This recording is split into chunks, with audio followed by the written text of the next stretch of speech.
My husband's attorney, Bradley, laughed so hard he had to cover his mouth with his hand.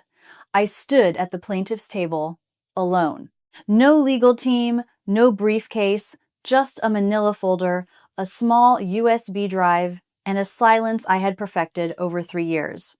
My husband, the man I had loved and supported since I was 22, leaned over to his attorney and whispered something. They both laughed again. Behind them, his mistress sat in the front row, brazenly wearing my grandmother's pearl earrings. They thought I was empty-handed and broken. They had no idea I was about to dismantle their entire world. Drop a comment and let me know where you are listening from and what time it is for you right now. I would love to know who is part of our community. The morning everything ended started with the smell of expensive coffee and the sound of Tyler's thumb scrolling through his phone. We were sitting in the dining room of our Chicago penthouse, the sun reflecting off Lake Michigan with a brightness that felt intrusive. He pushed a stack of papers across the marble tabletop. It was 40 pages thick. I already had it drawn up, he said, his eyes never leaving his screen. You should sign it today. My attorney says the longer you wait, the worse it gets for you. You can't afford an attorney of your own, and honestly, you don't need one for this. It is fair. I looked at the cover sheet. My name was spelled correctly. That was about the only thing in the document that was accurate. I didn't cry. I didn't ask why he was doing this or where he had spent the last 3 nights. Anger wasn't loud this time. It was clinical. This wasn't a breakdown of a marriage. It was a balance sheet, and I was looking at a massive deficit. I want the house, I said. Tyler actually smirked then. He set his phone down and looked at me as if I were a junior employee who had just asked for a corner office on her first day. You can't afford the property taxes, Vanessa, let alone the mortgage. I checked our joint account this morning. There is exactly $450 in it. $450 for 8 years of building his empire, for being the architect of his financial structures, while he played the charismatic face of the business. My compassion for him had been a luxury he had overdrafted for years. Now, I was closing the line of credit. I picked up the separation agreement and read every single line. I had been a dual qualified attorney and senior auditor before I dedicated myself to his success. I knew exactly how money moved when someone was trying to camouflage its tracks. He sat across from me, back to his phone, confident in my silence. He assumed my quietness was submission. He was wrong. It was data collection. I saw the fake numbers immediately. The undervalued assets, the missing revenue streams from the suburban developments. He thought I was just a wife who looked at the decor. He forgot I was the one who built the accounting system he was currently using to lie to me. When I finished, I slid the papers back across the marble. I'm not signing this, I said. He shrugged, his expression already moving on to his next meeting. Okay. That is your choice. But the offer only goes down from here. I stood up, walked into the home office, and locked the door. I didn't reach for a tissue. I reached for my laptop. He had never thought to change the administrative credentials because he viewed me as a domestic appliance, incapable of understanding the digital fortress I had actually built for him. I wasn't hacking. I was performing a long overdue audit. I opened the back end of the business software and started at the beginning of the fiscal year. I watched the revenue route through a shell company I didn't recognize. $2,500,000. Gone. My husband's mask was expensive, but his trail was cheap. I inserted my hidden USB drive and began the download. This wasn't revenge. It was accounting. For 8 years, I had been the silent investor in Tyler's version of family. I wasn't just his wife. I was the hidden infrastructure of his entire life. I had designed the tax strategies that kept his profits high and the liability structures that kept his risks low. While he was out at five-star steak dinners in downtown Chicago, closing deals, I was in our home office making sure the gears turned. I told myself it was a partnership. Now I realized it had been a subscription, and I had been architecting the wealth that paid for my own replacement the entire time. The accounting software was a graveyard of broken trust. I followed the digital ink through the maze of Chicago real estate subsidiaries I had helped him incorporate. The trail led to an entity called B-Star Holdings. I searched the registration. It was filed 3 years ago, listing Brittany as the sole owner. Over that period, $2,500,000 had been funneled there as consulting fees. My husband wasn't just unfaithful. He was systematically draining our empire to build a fortress for his mistress. People might ask why I stayed so long, why I kept making his coffee every morning while the storm clouds gathered in the ledgers.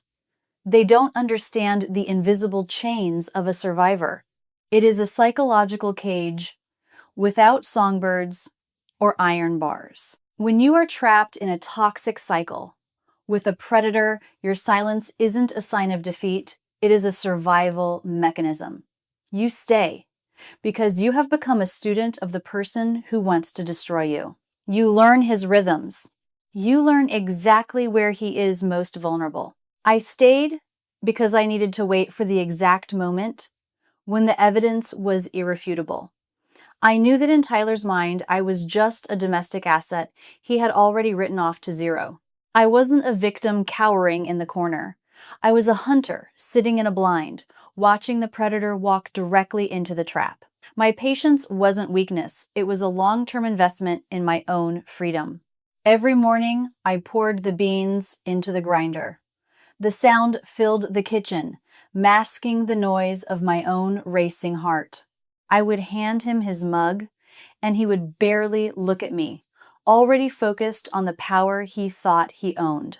I looked like the woman who cared about the flour on her hands, but inside, I felt like a senior auditor closing in on a massive criminal fraud. I rubbed my eyes, trying to summon regret for the 8 years I had spent building his name. But there was only clinical clarity. The time for grieving the marriage was over. This was now the final, cold reconciliation of a decade of his deceit. My compassion had been a luxury Tyler had overdrafted for far too long. The debt was overdue, and I was the only person authorized to collect. Tyler didn't just invite her into our marriage, he invited her into our sanctuary. Within a week, Brittany was occupying the Chicago penthouse, as if she had been the one to sign the lease. She lounged on the velvet sofa I had imported from Italy and used the crystal glasses I had inherited from my grandmother. The smell of her perfume, a heavy floral scent that felt like an intrusion, clung to the silk wallpaper. Every time I walked into a room, I felt like a trespasser in my own life. I watched her hand resting on the marble counter, my grandmother's pearl earrings catching the afternoon light. It was a calculated display of dominance. Tyler didn't hide it. He wanted me to see. He wanted me to break, so I would sign those 40 pages and disappear into the shadows he had designated for me. Meanwhile, Bradley was escalating the psychological warfare. His emails arrived like clockwork, each one more condescending than the last. He didn't address me as a former colleague. He addressed me as a liability. Your client needs to understand, he would write, to the empty space where my lawyer should have been, that the Illinois courts do not favor litigants who lack the resources for a protracted battle. A modest one-bedroom apartment in the suburbs is a generous offer considering her current lack of income. $1,500 a month. That was the stipend they offered for me to walk away from a $2,500,000 empire. They called it support. I called it a lowball bid on my soul.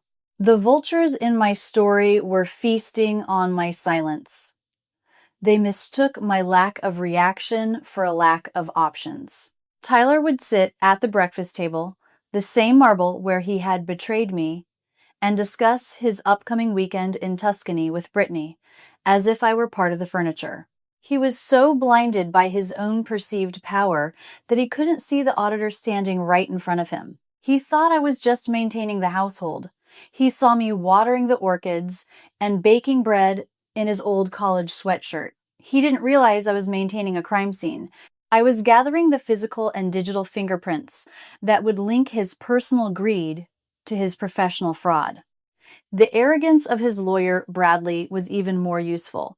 He was so certain of his victory that he stopped being careful. He sent attachments meant for Tyler's internal business use to my personal email, assuming I wouldn't know what to do with a capital gains spreadsheet. He forgot that before I was a housewife, I was a senior auditor who could find a decimal error in a 100-page ledger in under 10 minutes. I sat in the dark of my home office late at night, the laptop screen glowing with the evidence of their hubris. The digital ink told a story of a man who thought he could erase his wife by simply outspending her. This wasn't a marriage anymore. It was a hostile takeover, and I was the only board member with the keys to the vault. I didn't need their pity or their suburban apartment. I was building a case that would take everything they thought they owned. I didn't need a louder voice to be heard. I needed a license number. While Tyler and Bradley were busy drafting condescending emails and celebrating their perceived victory, I was quietly performing a surgical restoration of my own identity. The process took 47 days. It was a period of silence and spreadsheets, a slow sterilization of the blade I was about to use. I completed the continuing education requirements on a laptop. Tyler didn't know I owned, using a secure hotspot that left no trace on our home network.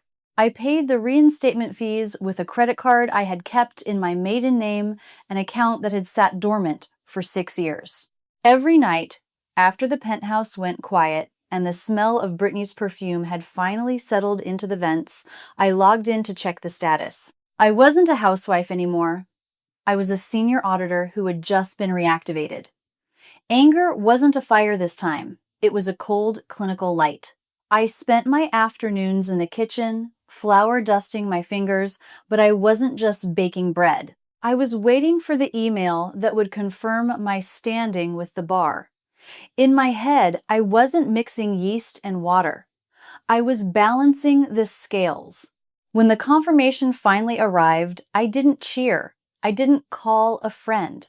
I simply opened a new, encrypted file and attached the documentation of Tyler's $2,500,000 fraud. I drafted a confidential referral to the Illinois Bureau of Business Fraud. I laid out the shell companies, the falsified consulting fees, and the exact timestamps of the transfers I had captured from the business software. It was a map of a crime drawn by the woman who had originally built the road. I hit send at 3 o'clock on a rainy Tuesday morning. The laptop screen glowed with a different kind of sunrise, the kind made of facts, numbers, and quiet retribution.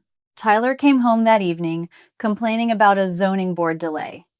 He looked at me, still wearing that old college sweatshirt, and assumed I was just a domestic asset he had already written off to zero. I nodded, pouring his wine, knowing I had just become his biggest zoning problem. He talked about how Bradley was going to wrap this up within the month. I just smiled and watered the orchids. I had been patient. I could be very patient. My husband thought he was playing a high-stakes game of chess against an opponent who didn't know the rules. He didn't realize that while he was busy moving his pieces, I was busy redesigning the board. The scalpel was sharp, the evidence was filed, and the 45-day disclosure window was closing. I was just waiting for the first cut. The quiet I had been practicing for 3 years was finally ready for its first note. As I stood at that plaintiff's table in the Chicago high-level courtroom, I looked at Bradley and Tyler.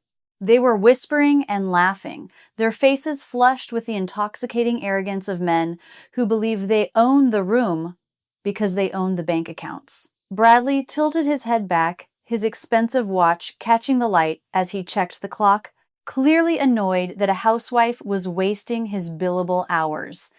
Vanessa Collier Webb, appearing on behalf of myself, Your Honor, I said. My voice didn't shake. It was the calm, level tone of a senior auditor delivering a final report. Licensed to practice in this state. Bar number 0047721, reinstated as of 41 days ago. My license was fully reactivated after months of secret, late-night preparation that my husband was too blinded by his own arrogance to notice. The laughter didn't just stop, it was extinguished. The room went quiet, in a way that happens when the predator realizes the cage door has been locked from the inside. Bradley's jaw did something complicated. Tyler didn't look at me. He looked at the floor, his carefully constructed world beginning to hairline fracture. I didn't give them time to breathe. I opened my manila folder and handed the clerk the USB drive. I am introducing evidence of a systematic asset stripping scheme involving $2,500,000, I stated. I walked the court through the 16 months of transfers to B-Star Holdings, the shell company registered in Brittany's name. I showed the bank records, the consultancies that never existed, and the funds flowing back into Tyler's private account. But the most egregious violation is Exhibit 24. My husband didn't just move marital assets. He committed identity theft. He used my old electronic signature to authorize these fraudulent transfers, attempting to create a digital trail that would leave me liable for his crimes if the authorities ever looked into B-Star's tax records. Looking at Tyler then, I realized the truth about the power illusion of an empty wallet. For 3 years, I had watched him walk with a swagger that suggested he was a king. But his power wasn't internal. It was a luxury he had rented, using money he hadn't actually earned. He had built his position on a foundation of theft and gaslighting. Tyler's position was just a shell he had paid for.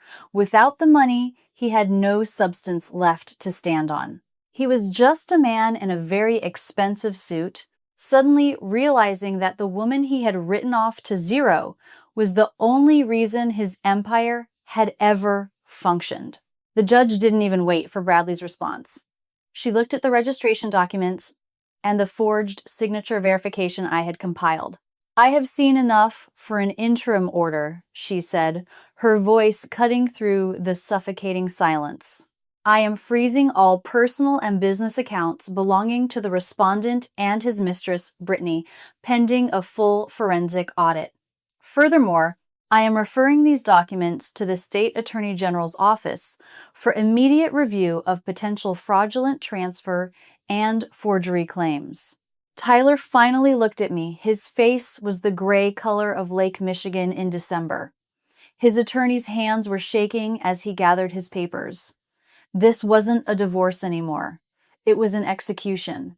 The forensic audit was the final, lethal move. It took 4 months to untangle the web of shell companies, but the results were undeniable. The State Attorney General's office worked alongside the IRS, bringing forward 6 counts of federal tax fraud and 2 counts of identity theft. Tyler, the man who thought he was untouchable, was sentenced to 3 years in federal prison. As they led him out, he looked smaller than I had ever seen him, stripped of the bravado that money had bought him. Bradley, the attorney who had laughed at me, was now dealing with his own malpractice investigation. I reclaimed the Chicago penthouse on a cold, clear morning. I didn't feel the ghost of his betrayal anymore. I hired a crew to strip the silk wallpaper and toss the velvet sofa Brittany had lounged on. I repainted the kitchen a stark, brilliant white, but I kept the breakfast table. I sit there now with my coffee, looking out at Lake Michigan, no longer a domestic asset, but a woman in full control of her life. I now hold the majority stake in the real estate firm, and the title of administrative officer has been replaced by chief executive. This was the justice of the sower. I didn't just want to destroy what Tyler built. I wanted to plant something that would last. I used the $2,500,000 recovered from the B-Star Holdings accounts to launch a nonprofit called Voices from the Margin. We don't just offer sympathy. We offer elite forensic accountants and high-level legal representation to women who have been financially marginalized in their own homes. I turned the wreckage of Tyler's greed into a sanctuary for others. Seeing him face the consequences was one thing, but using his stolen millions to empower other women was the true finisher. I've come to realize that in the architecture of a marriage, you must never allow yourself to become invisible. If you are listening to this and you feel like the quiet one, the one whose sacrifices are being written off to zero, remember this: your intelligence is your greatest asset. Never let your professional fire go out. Never hand over your autonomy for the sake of a comfortable facade. I sat at that plaintiff's table alone because I had spent 3 years preparing for that single moment of clarity. If you find yourself in a storm, don't just wait for it to pass. Study the clouds. Map the wind. Build a filing system for the truth. Forgiveness isn't always about making peace with the person who hurt you. It is about making peace with the version of yourself that allowed it to happen. I forgave the woman with flour on her hands because she was the one who saved the woman I am today. If this story resonated with you, please drop a comment below and share your own journey of reclaiming your power. Your voice matters, and we want to hear it. Do not forget to like and subscribe to stay part of our community. Remember, you are never as empty-handed as they want you to believe.